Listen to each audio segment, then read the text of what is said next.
Hare Krishna, everyone. Thanks for joining. We'll just start in one more minute. Hopefully, others will join soon.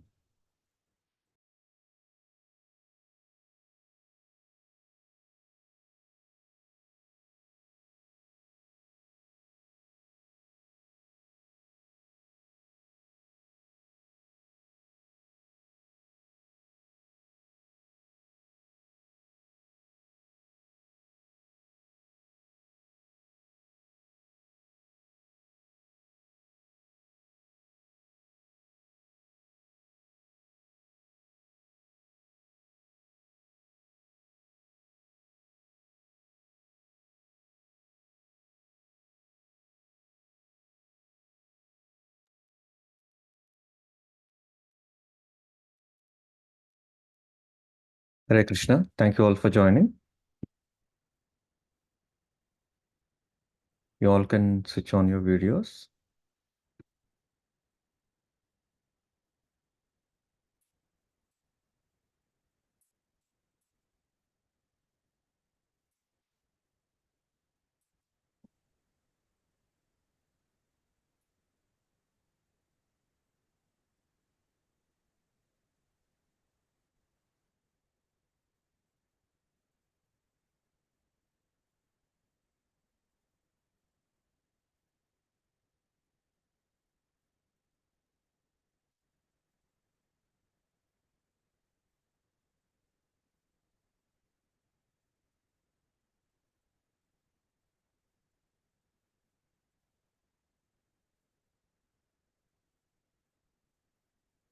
We will start with Nandanandana Ashtakam.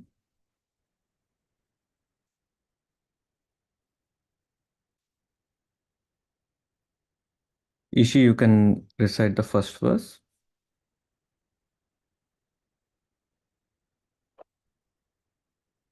सुचारुवक्त्रमण्डलं सुकर्णरत्नकुण्डलं सुचर्चिताङ्गचन्दनं Namami नन्दनन्दनम्. Venya, second. सुदीर्घनेत्रपङ्कजं शिखिशिखण्डमूर्धजम् अनङ्गकोटिमोहनं Namami नन्दनन्दनम्. Ishan, three.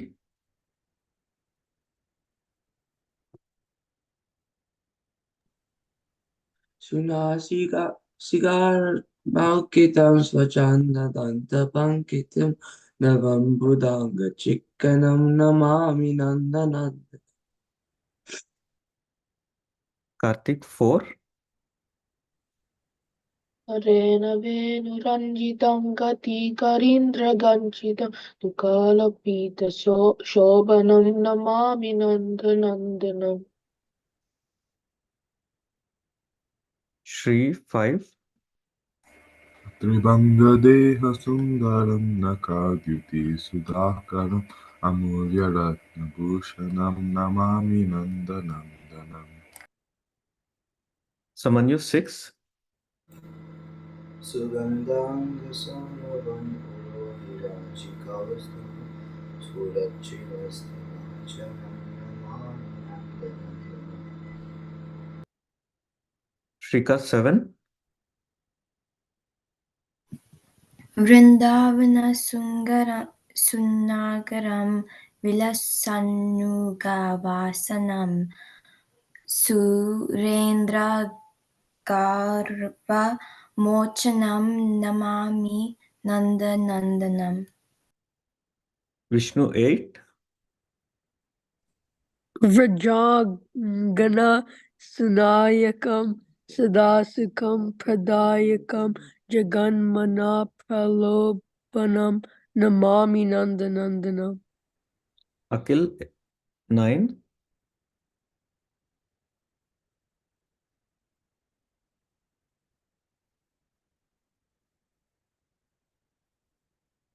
Akil, are you able to unmute?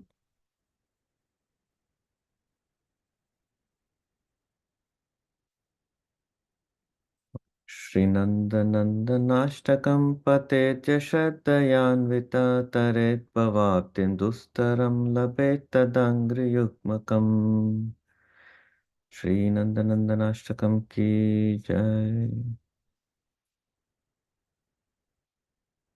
Okay, next we will recite Mangalacharan prayers.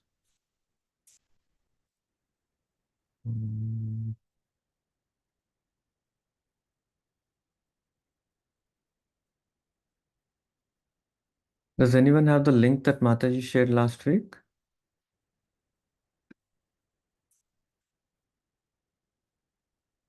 For the Mangalacharan prayers? I'll send.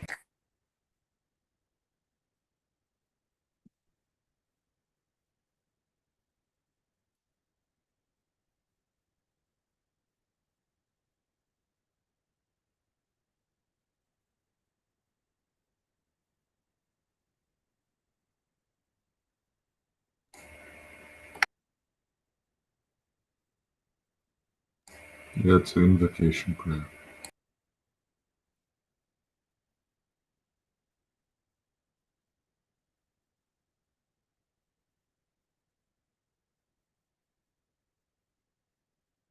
So this one has only a subset of the prayer. So let's do this one. Okay, Shri, you can go with the first one. Om Ajnanatimirandasya Jnananjana Chakshurunmilitam Yena Tasmai Shri Guruve Namaha. Samanya? Shri Chaitanya Manobhishtam Sthapitam Yena Bhutale Swayam Rupa Kadamahyam Tatati Swapadantikam Vandeham Shri Guru Shri Yuta Padakamalam Shri Gurun Vaishnavamscha Shri Rupam Sakrajatam Sagana Raghunathan Tam Sajivam Satvaitam Savadutam Parijana Saitam Krishna Chaitanya Devam Shri Radha Krishna Padan Sagana Lalita Shri Vishakanvitamscha. Shika? Nama Om Vishnupadaya Krishna Preshtaya Bhutale Srimate Bhakti Vedanta Swamin Iti Namine. Vishnu?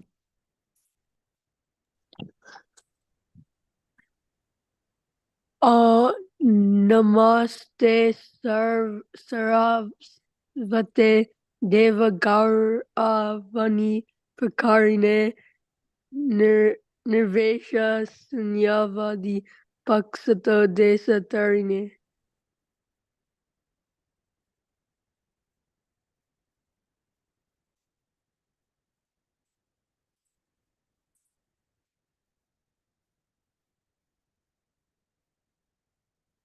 Ishan?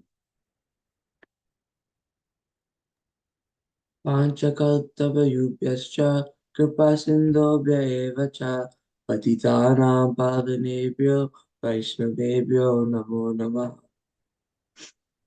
Karthik? नमो महावन्याय कृष्णप्रेमप्रदायते कृष्णाय कृष्णचैतन्य नामिने गौरत्विषे नमः।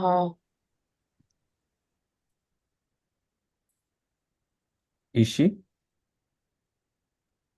हे कृष्ण करुणा सिंधु दीनबंधु जगतपते गोपेश गोपिका कांत राधा कांत नमोस्तुते।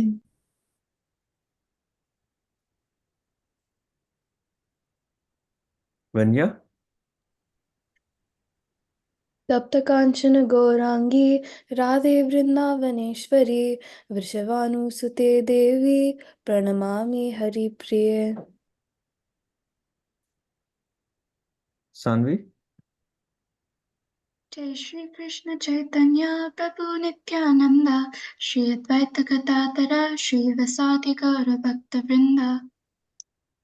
Okay, I have a request for all of you. Can we chant the Hare Krishna Maha Mantra 21 times? Is that okay? You can chant at your own pace, slowly, softly. You can be on mute also if you want, but let's chant Hare Krishna Maha Mantra 21 times, okay? Hare Krishna, Krishna Krishna, Hare Hare, Hare Rama, Rama Rama, Hare Hare.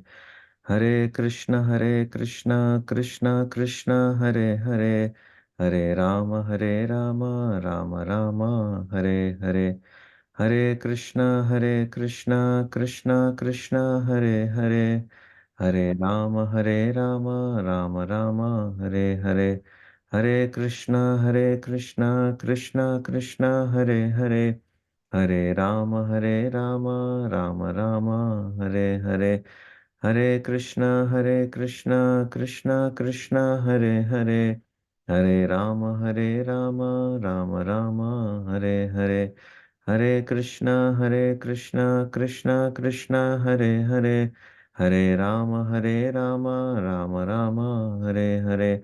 Hare Krishna, Krishna Krishna, Hare Hare, Hare Rama, Rama Rama, Hare Hare. Hare Krishna, Krishna Krishna, Hare Hare, Hare Rama, Rama Rama, Hare Hare. Hare Krishna, Krishna Krishna, Hare Hare, Hare Rama, Rama Rama, Hare Hare. Hare Krishna, Krishna Krishna, Hare Hare, Hare Rama, Rama Rama, Hare Hare.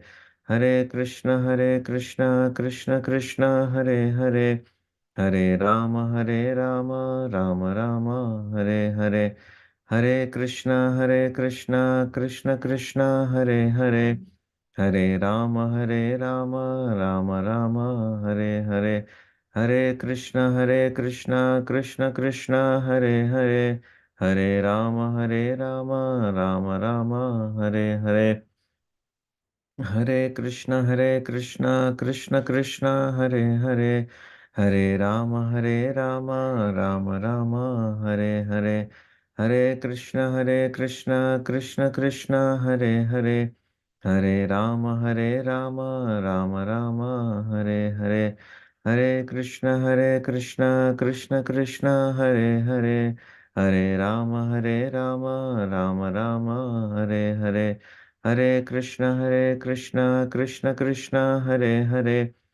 Hare, Hare Rama, Rama Rama, Hare Hare. Hare Krishna, Krishna Krishna, Hare Hare, Hare Rama, Rama Rama, Hare Hare. Hare Krishna, Krishna Krishna, Hare Hare, Hare Rama, Rama Rama, Hare Hare.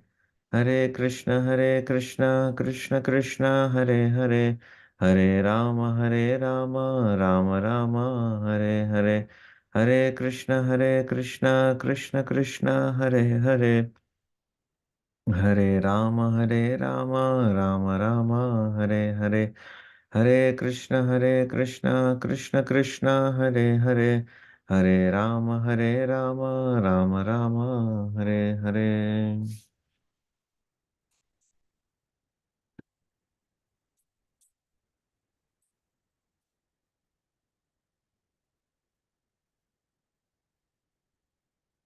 Okay, next we will read Shashtakam prayers.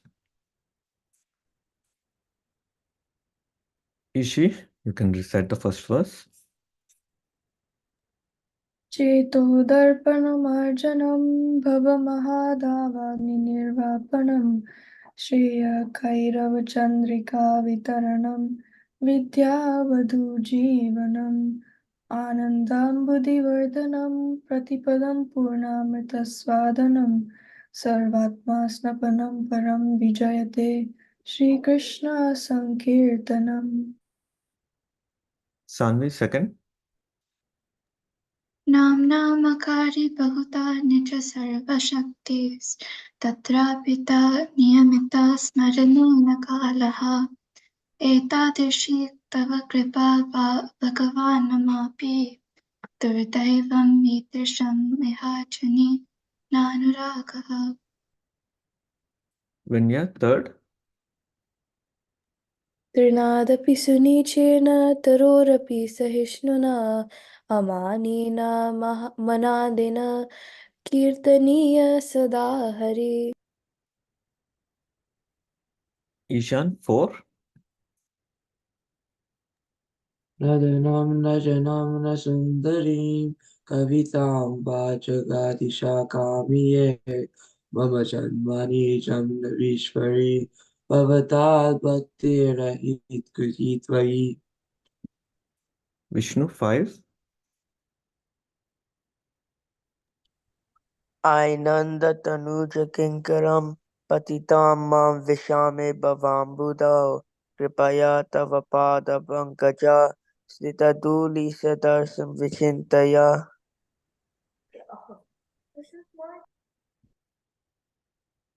Shri 6.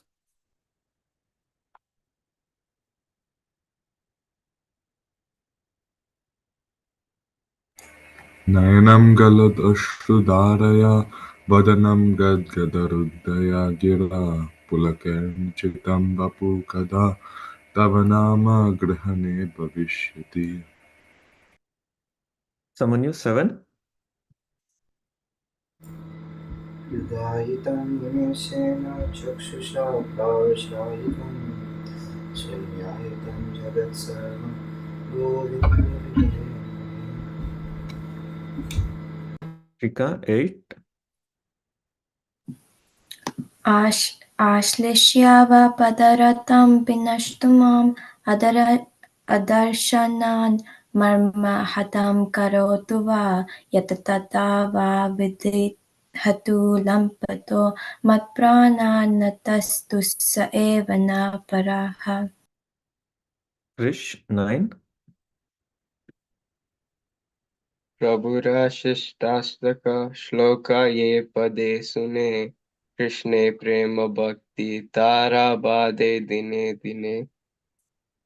Very nice. Shri Shikshashtakam ki jai. Srila Krishnadas Kaviraj Goswami ki jai. So next, I wanted to go through chapter 5. We'll do a quick overview of chapter 5.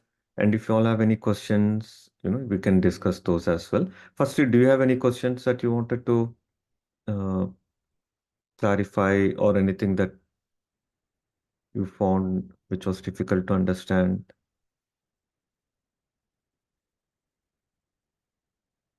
Okay, so if there are no questions, let me share my screen again. So I have prepared a slide deck.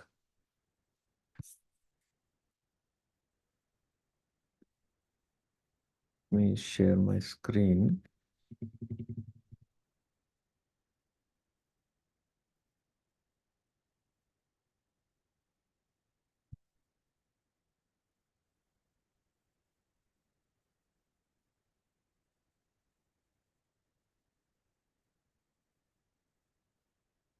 So we want all of you to present a summary of chapter 5, whatever you have understood, next week, okay? And you can team up with one more person. Each of you can, formulate team of 2 each and present next week. Okay, is that fine? Next Sunday. So next Sunday it will only be presentation. Maybe we'll do some prayers and then we'll just do presentation. And you don't have to, worry about this presentation. Just keep it simple. Whatever your understanding is, you can present that. We are not looking for expertise in this matter. We're just looking to capture what you have understood. Okay, that way it will be a feedback for us also, for the teachers also. We can understand how we can improvise to teach you all more better. So it's just a feedback process. And that way you can also learn. When you summarize what you have learned and present, it will be with you for a longer time. Okay, if it is only one person speaking and you guys receiving, you may not be able to capture and retain much. But if you present on your own, then the subject matter will go deeper. Okay, so let me share my screen.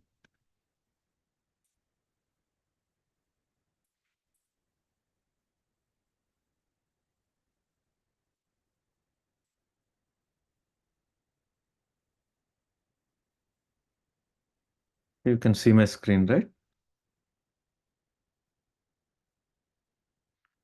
So this chapter is entitled Karma Yoga, Action in Krishna Consciousness. The word karma means action. Actually, the word karma means several things. There are several meanings for this word karma. But karma generally, in a general sense, it is referred to as action. Any work, any activity that we are performing is called karma.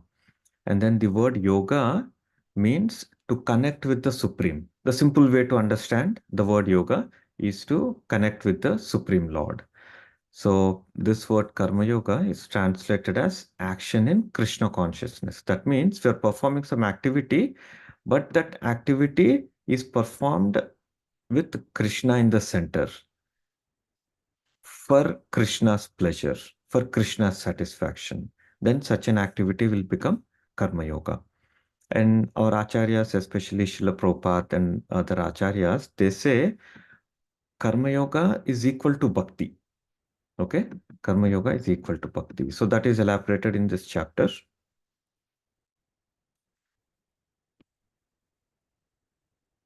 So in the first verse, Arjuna said, "O Krishna, first of all, you asked me to renounce work, and then again you recommend work with devotion. Now, will you kindly tell me definitely which of the two is more beneficial?" So these are some slides that I've put together. These are prepared by another devotee by name Radhesham Prabhu. He's a very senior brahmachari in ISKCON. And he has shared these slides, and I took some of the slides from his presentation and I'm sharing here. So this is a summary of chapter 5 at a high level. The chapter 5 is split into 4 sections.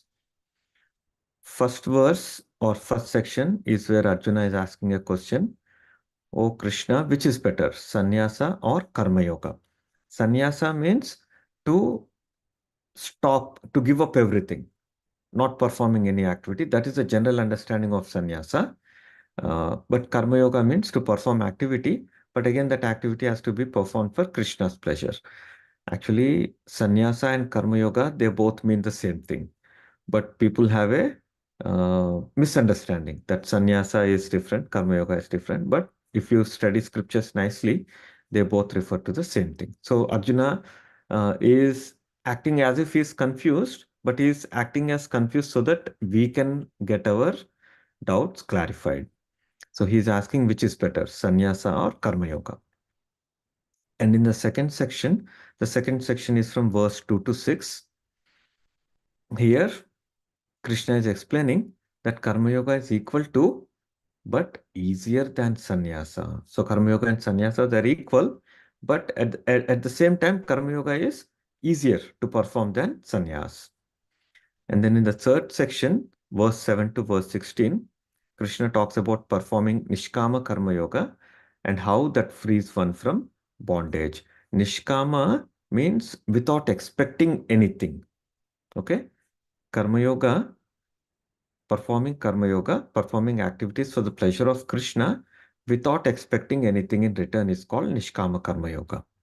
And then finally, in the last section, verse 17 to verse 29, Krishna talks about liberation by focusing on the Supreme.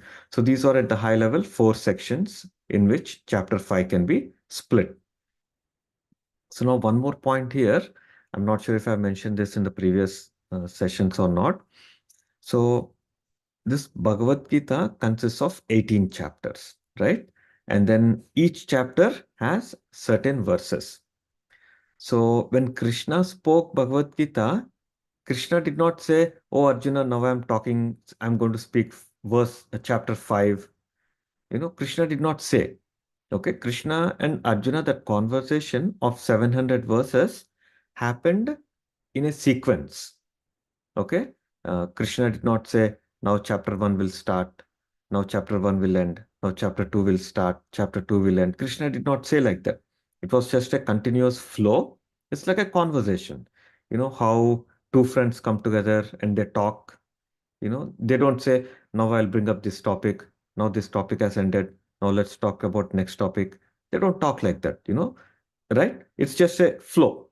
there's a sequence, we just keep talking, bring up so many topics. There's no start, no end. We just keep talking. As a friends, we keep talking. So all these 700 verses happened like that. But this classification or categorization of chapters was done by our acharyas. And why did they do that? They did that so that it will be easier for us to understand. See, if let's say if there was no chapter type of classification done, then it is very difficult to understand Bhagavad Gita. And then our acharyas even classified that chapter into multiple sections. Now it makes it even more easy. So if you pick up Bhagavad Gita and read verse 1 to verse 29, unless you read it multiple times, it is very difficult to grasp the essence of these verses. So our acharyas make it simple and easy for us to understand.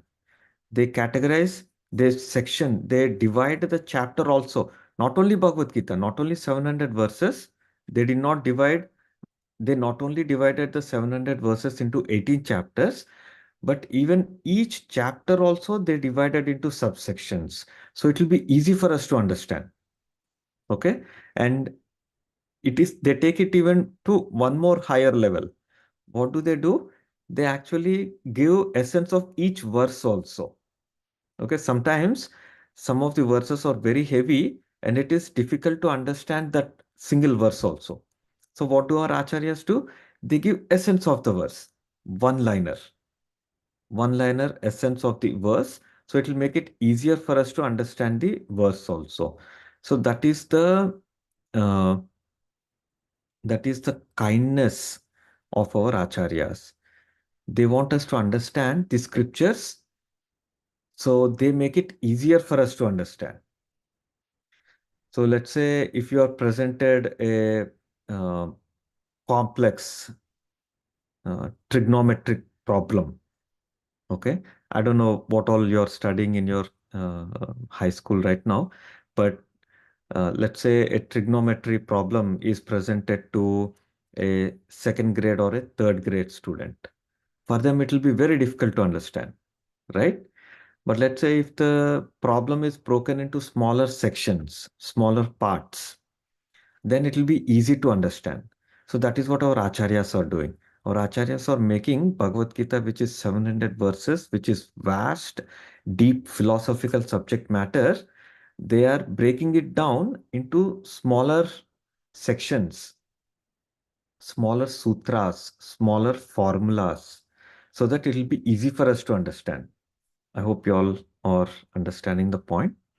So these are the 4 sections of chapter 5.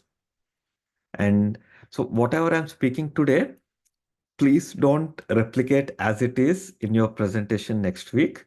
You can take the essence or you can take lessons from whatever I'm speaking today and you can prepare your presentation. Okay. But please don't replicate as it is.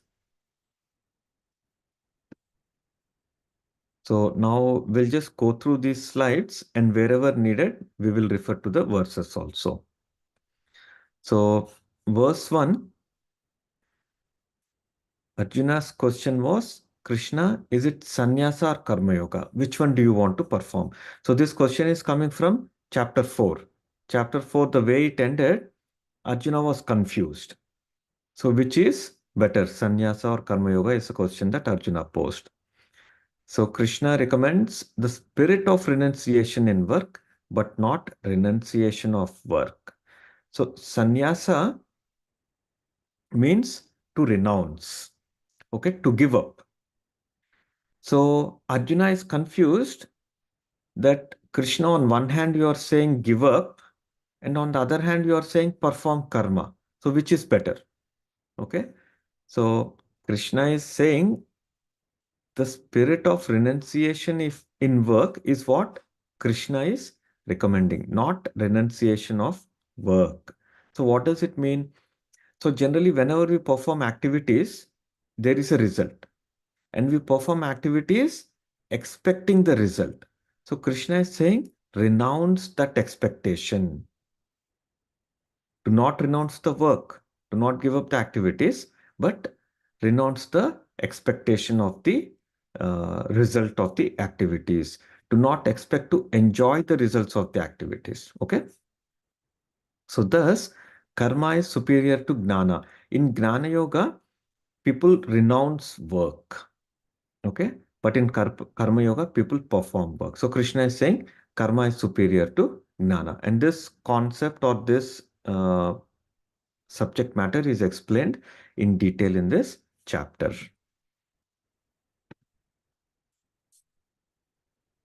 So verse 2, the renunciation of work and work in devotion are both good for liberation, but of the two, work in devotional service is better than renunciation of work. Okay. So working is better. Performing activity is better than giving up the activity. Renunciation of work and work in devotion are both good for liberation, but devotional service is better than renunciation.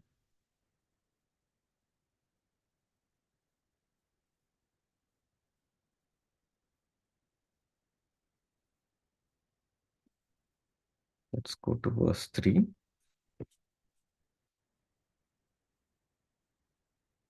One who neither hates nor desires the fruits of his activities is known to be always renounced. Such a person, free from all dualities, easily overcomes material bondage and is completely liberated, O mighty armed Arjuna. So Krishna is saying one who neither hates nor desires the fruits of his activities is known to be renounced. So renunciation is not giving up work. Okay. Renunciation is neither hating nor desiring the fruits. Okay. That is renunciation. And such a person is free from all dualities. He is free from dualities because whether his work is resulting in good or in bad, whether he is getting praised or whether he is getting chastised, okay, he stays neutral. He just performs the work for the pleasure of Krishna. Okay, such a person, he overcomes material bondage easily and he becomes liberated completely.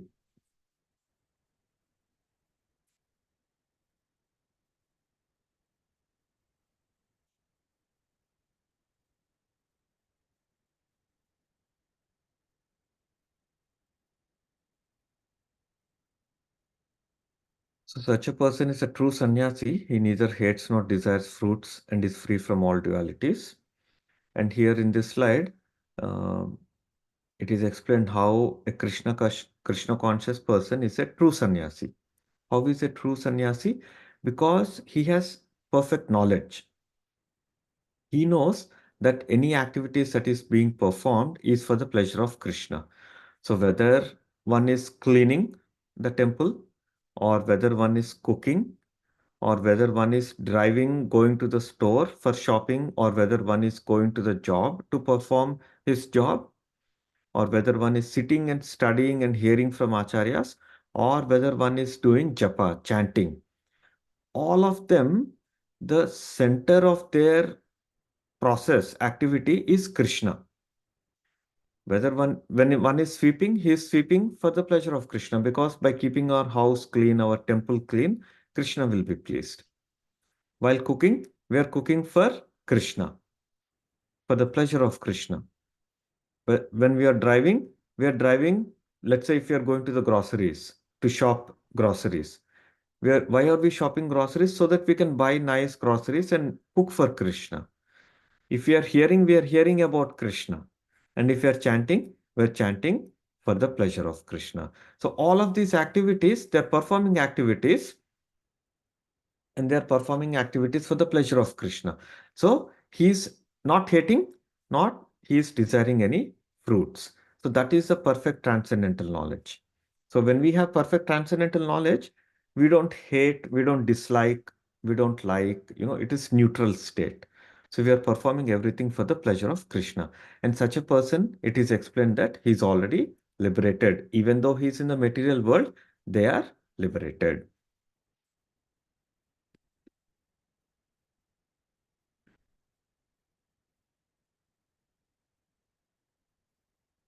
Verse 4, only the ignorant speak of devotional service, karma yoga, as different from the analytical study of the material world, Sankhya.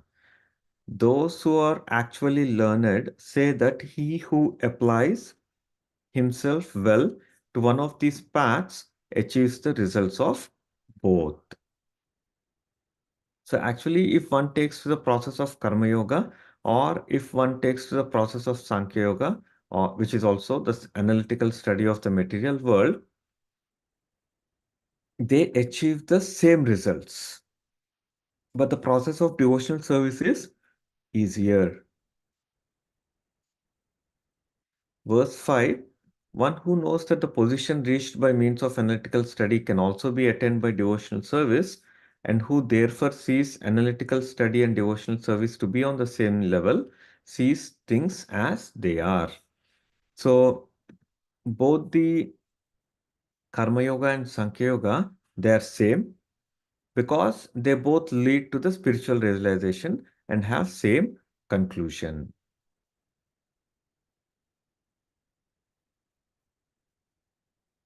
See, in Sankhya Yoga means analytical study. So the way Sankhya Yoga works is the practitioner, he studies the individual elements of material world, and then slowly he reaches to the Supreme Lord. So let's say if we are studying a tree, so generally we see the tree, the branches, the twigs, the leaves, the fruits, the flowers, everything is there.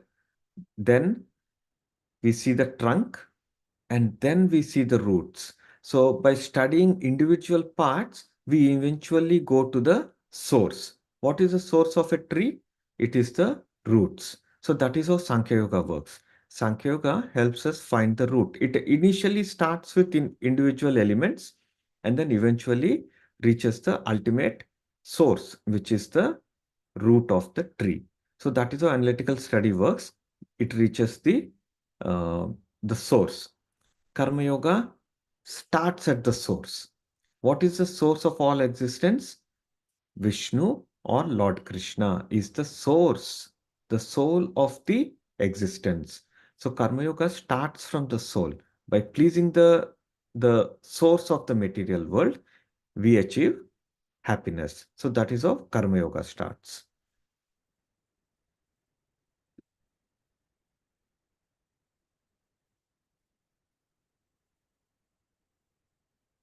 Verse 6, merely renouncing all activities, yet not engaging in the devotional service of the Lord cannot make one happy.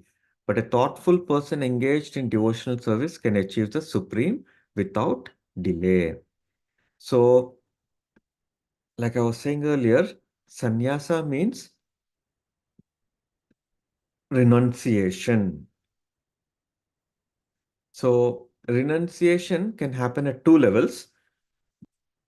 Renunciation can be renouncing the work itself or renouncing the results of the work. So, especially renunciation of activities cannot make one happy. Okay. There are people who give up activities, they don't perform any activities. Okay. And they feel that they can be happy by not performing any activities, but it is very difficult. You can see for yourself, just try to sit idle, don't do any activity for some time. It is very difficult. Uh, for example, some people, they like sleeping. They're lazy and they like sleeping. Okay. They also, how much time can they sleep? 6 hours, 8 hours, 10 hours, 12 hours, at the maximum for 24 hours, right? But after 24 hours, they feel tired sleeping. So they get up and they start doing activity. So nobody can be without performing any activities. Nobody can renounce activities. Everyone has to perform activities. So that's why merely renouncing activities cannot make one happy. Okay. Only by engaging in devotional service of the Lord can one become happy. And also, one who is engaged in devotional service can achieve the supreme without delay. So, the process of devotional service, that means performing all our activities for the pleasure of Krishna.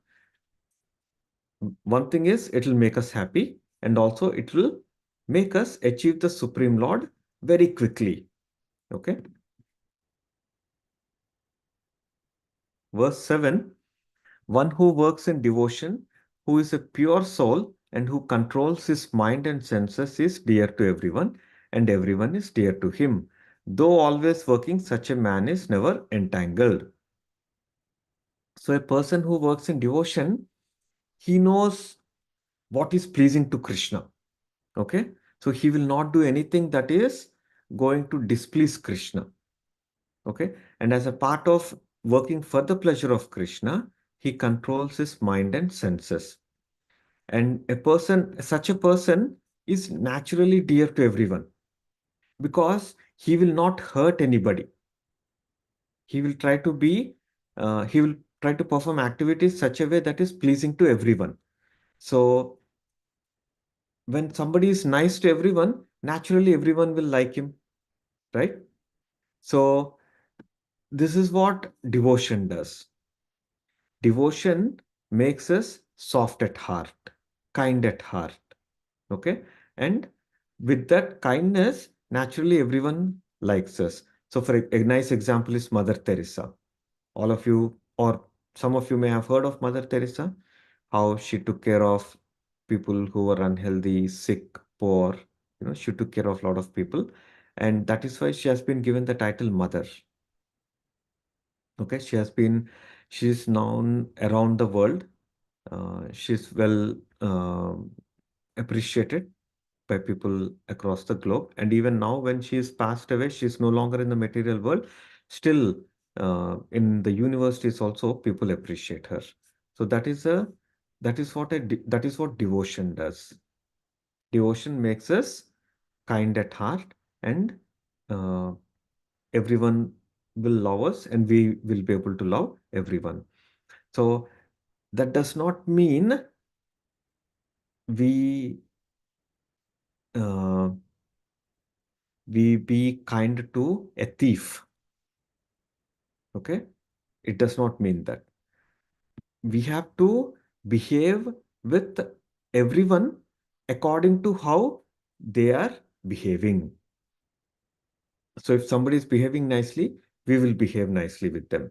But if a thief comes to our home, we don't behave, like a gentle person, let them come into our home and do whatever they want. No, a thief has to be dealt with as like a thief. How do we deal with the thief? By punishing.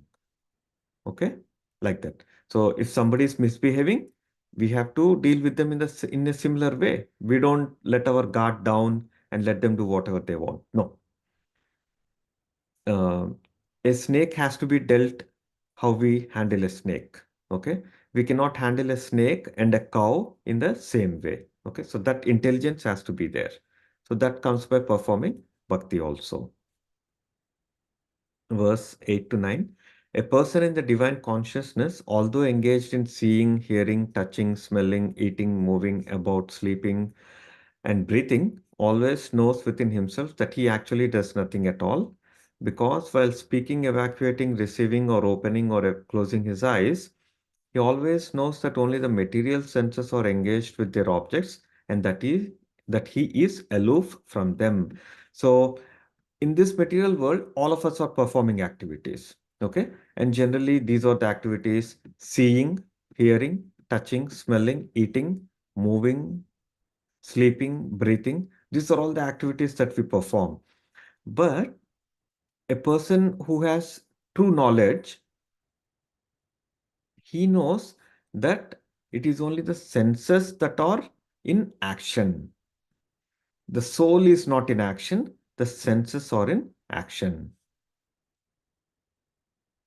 So when we are seeing something, what is happening? The sense of sight is in action.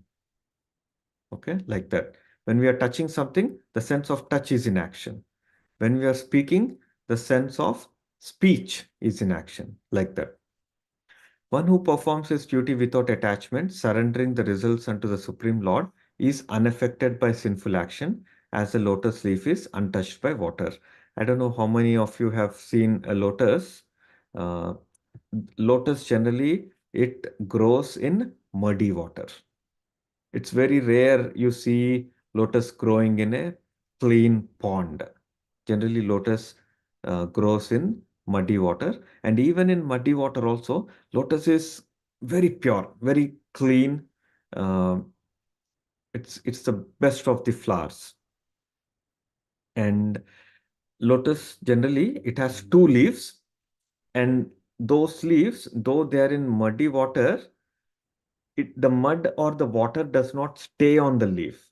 Even if you put a drop on the leaf of a lotus, it slides away. Okay, so that is how it is explained. One who performs his duty without attachment, surrendering the results to the Lord, is unaffected by the action. Whether he is performing good action or bad action, it does not matter. He is unaffected by the result. Okay, because he is giving up all the results to the Lord only. Okay, that is why he is untouched by any of the actions. How? The example that is given is as a lotus leaf is untouched by water.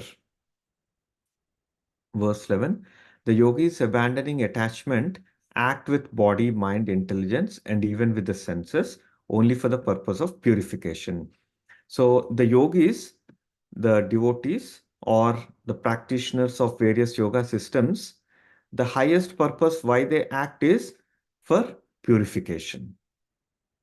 Okay, whatever they are performing, whether they are performing with the body, mind, intelligence, or even with the senses, whatever activities they are performing, they're only performing for the purification.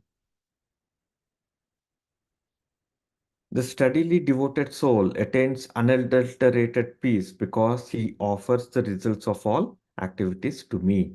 Whereas a person who is not in union with the divine, who is greedy for the fruits of his labor, becomes entangled. So it is the greed for the results of our activities is what is causing us to be in this material world. Our continuing existence of this material world is because of the greed to enjoy the results of our activities. Okay. On the other hand, a devoted soul, a devotee, he does not get entangled because he is offering the results of his activities to Krishna, the Supreme Lord. When the embodied living being controls his nature and mentally renounces all his actions, he resides happily in the city of nine gates, which is a material body, neither working nor causing work to be done. So this is how we have to perform activities, by renouncing the results of our activities. Okay, and by that we can achieve happiness. So we perform activity. Okay, it's not that we don't perform activity. We perform activity to the best of our ability, but then we give up the results to Krishna.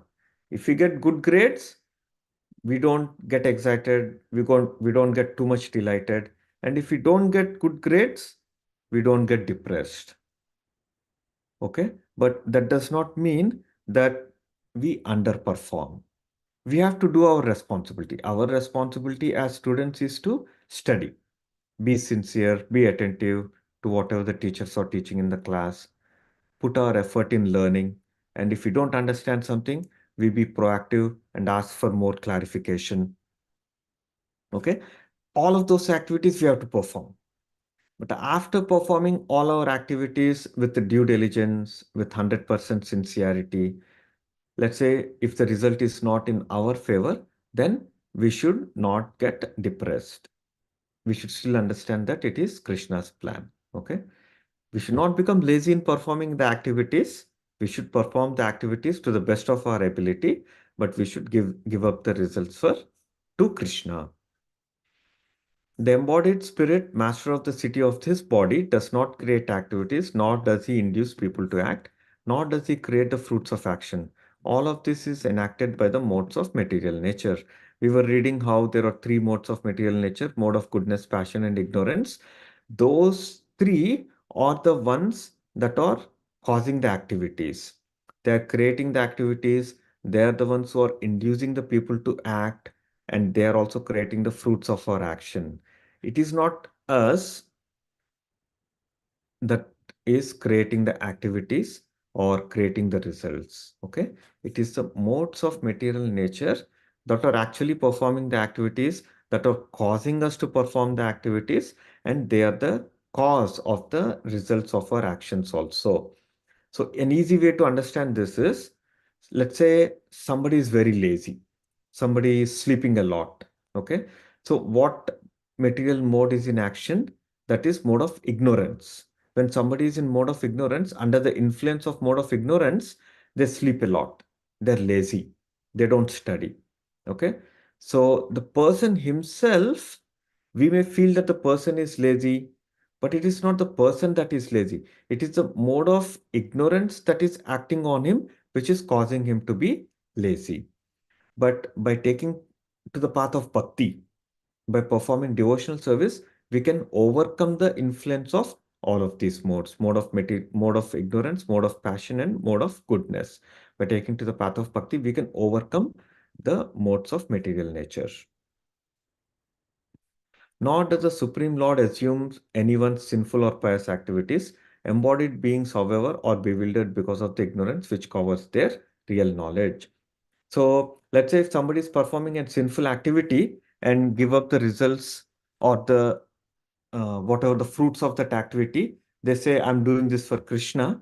Then here this verse clearly says Krishna is saying that the Supreme Lord does not assume the result of sinful or pious activities. Okay, if you're doing sin, Krishna is not going to get that sin. And if you're conducting a good activity, Krishna is not going to take the good of that activity. Okay, so we have to be very matured in this subject. Okay, we cannot say I'm doing this for the pleasure of Krishna and go and commit a sinful crime, a sinful activity. No, that is not the right thing. We should perform activities according to the scriptures. Okay, then Krishna will accept our activity and Krishna will bless us.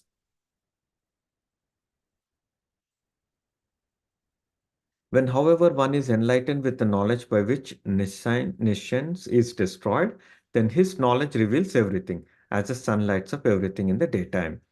So this is important. Being enlightened with knowledge is very important. And that knowledge is what is given in Bhagavad Gita. Okay. When we understand Bhagavad Gita, then our nescience, which means ignorance, is destroyed. Okay. Then because the knowledge is revealing everything. With knowledge, we know what to do, what not to do. Okay. When one's intelligence, mind, faith, and refuge are all fixed in the Supreme, then one becomes fully cleansed of misgivings through complete knowledge and thus proceeds straight on the path of liberation. See, knowledge is very important. And the knowledge that is being referred to here is not the material knowledge that is taught in the schools. Yes, the material knowledge is also important, because by studying in the school, we can get a job, and by getting a job, we can take care of our family, we can take care of ourselves, and we can take care of the society as well. So that knowledge is important. But along with the material knowledge, we also need spiritual knowledge. Okay. And here the complete knowledge that is being talked about is the complete knowledge according to the scriptures. And this complete knowledge cleanses us. Okay. Whatever ignorance is there in our heart, it gets cleansed, and we will be able to perform bhakti very nicely. We'll be able to proceed straight on the path of liberation. The humble sages, by the virtue of true knowledge, see with equal vision a learned and gentle Brahmana, a cow, an elephant, a dog, and a dog eater. So, sages are those devotees who have true knowledge. They are able to see a learned and a gentle Brahmana, a cow, elephant, dog, and dog eater. dog eater in the scriptures, a dog eater is considered to be an outcast. So they are able to see all of them with equal vision. Why? Because they're not seeing the external body. They're seeing the Atma, they're seeing the Paramatma, which is within the body, and that is why they're seeing everyone with equal vision. So does that mean a sage, a sadhu, will go and pet a cow and also pet an elephant? No, because elephant is dangerous. If we go and try to play with an elephant, it's possible an elephant may trample us. But if we go and play with a cow, cow is gentle, cow, we can play with a cow. We can cuddle a cow, we can play with a cow, we can be gentle with a cow, but not with an elephant. So we see with equal vision, meaning we understand that underneath the body of a cow or an elephant or a dog eater is the Atma and the Paramatma. So that is the equal vision. Okay. It's not that we deal equally with all of these types of living entities. Verse 19, those whose minds are established in sameness and equanimity have already conquered the conditions of birth and death. They are flawless like Brahman, and thus they are already situated in Brahman. So one who sees with equal vision, okay, they already have conquered the conditions of birth and death. That means they are not part of this material world. They are in the material world, but they are not part of this material world. Like say, for example, a king is part of the kingdom, right? But then king is above the law. Okay, the king, not completely above the law, but to certain extent, a king is above the law. It's like that. A person who neither rejoices upon achieving something pleasant nor laments upon obtaining something unpleasant, who is self-intelligent, who is unbewildered, and who knows the science of God, is already situated in transcendence. Transcendence means to be above this material world. Okay? They are in the material world, but they are not part of the material world. How is such a person defined? Such a person is not rejoicing upon achieving something or not lamenting upon obtaining something unpleasant. Okay, Shravan, you can drop off.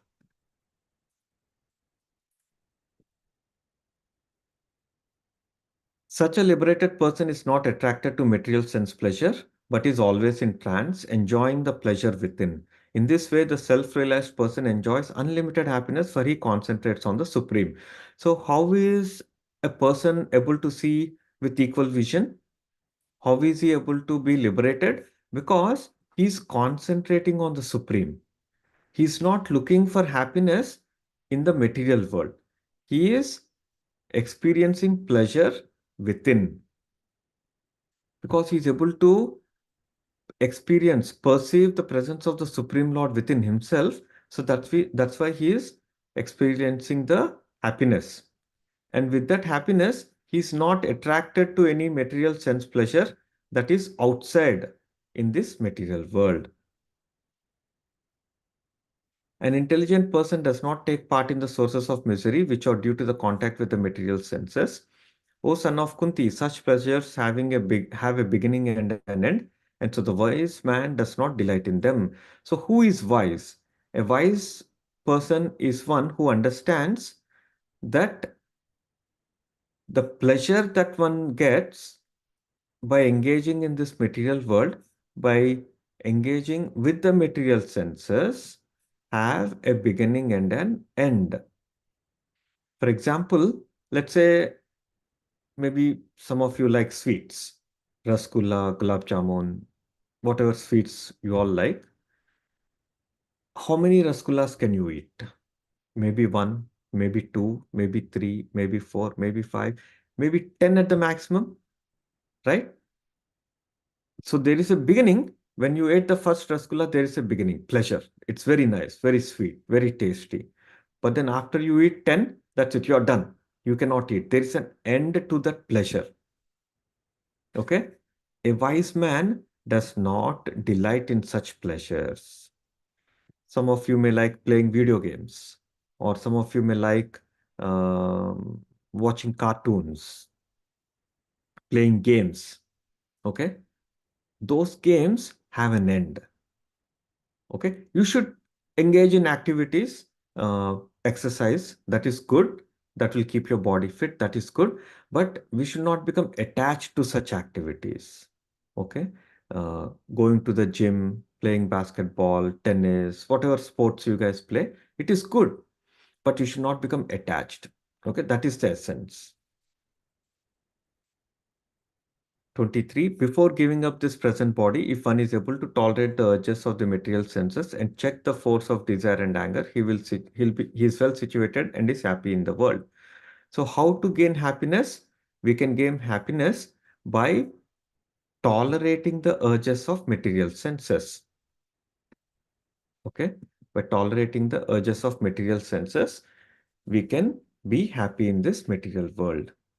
So let's say you have a desire to play some video games. Okay? That is the urge to play video games. But then your parents say, now is not the time to play video games, but now it's the time to study. So if you are able to check your desire to play the video game, and if you are able to control your anger, definitely when your parents say no more games, you will become angry. Okay? But if you are able to check means control. But if you are able to control the desire to play the game, and if you are able to control your anger, then you will be able to become happy in this world. Okay? Not by venting your anger. Okay? Only by tolerating your urges, you will be able to be happy. Tolerating your urge and then checking the force of desire and anger, then we will be able to be happy in this material world.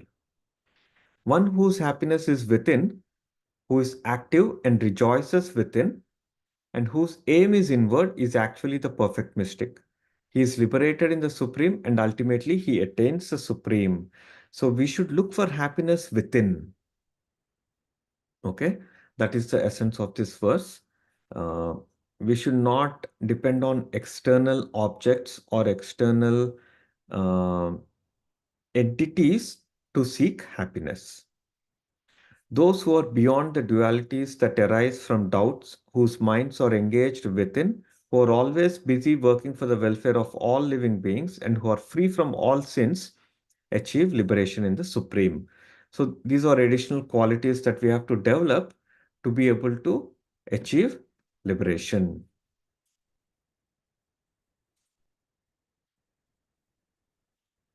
Those who are free from anger and all material desires, who are self-realized, self-disciplined, constantly endeavoring for perfection, or assured of liberation as the Supreme in the very near future.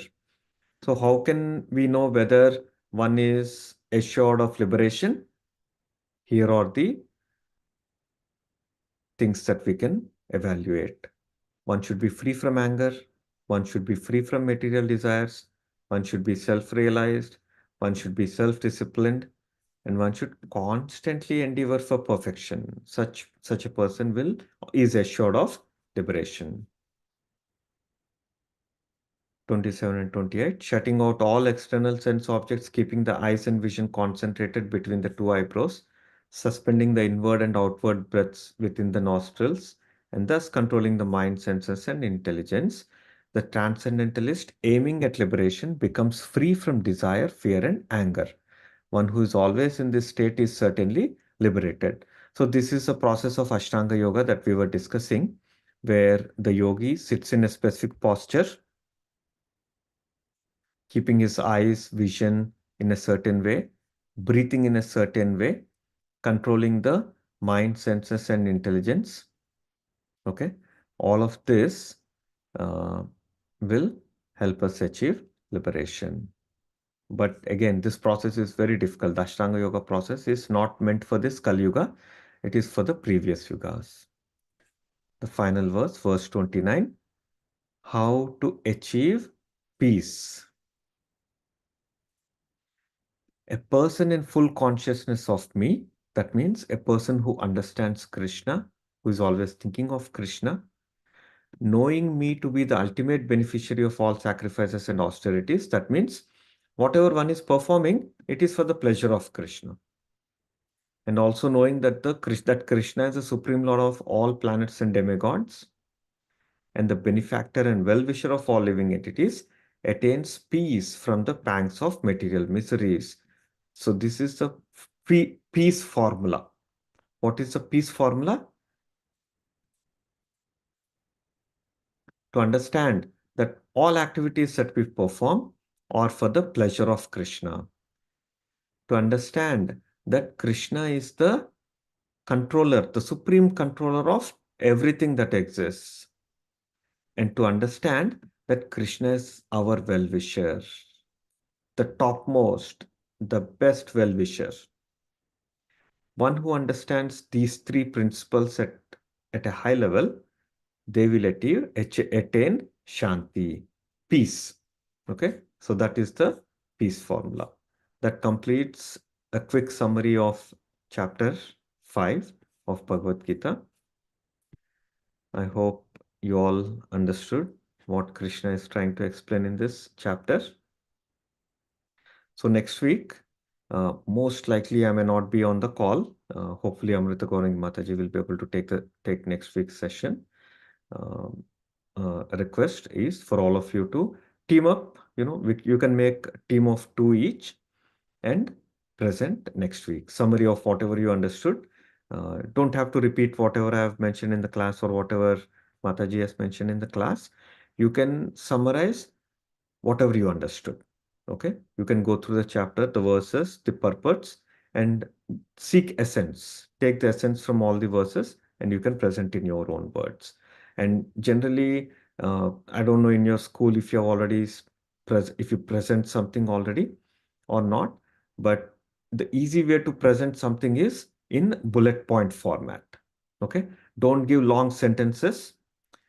Keep your sentences concise and present in bullet format. Okay, you all understand bullet format, right? Bullet points. Okay, yes. So thank you all for joining and listening patiently and paying attention. You have a good rest of the weekend and a good week ahead. We'll try to connect next week. Okay, Hare Krishna. Hare Krishna. Hare Krishna. Hare Krishna.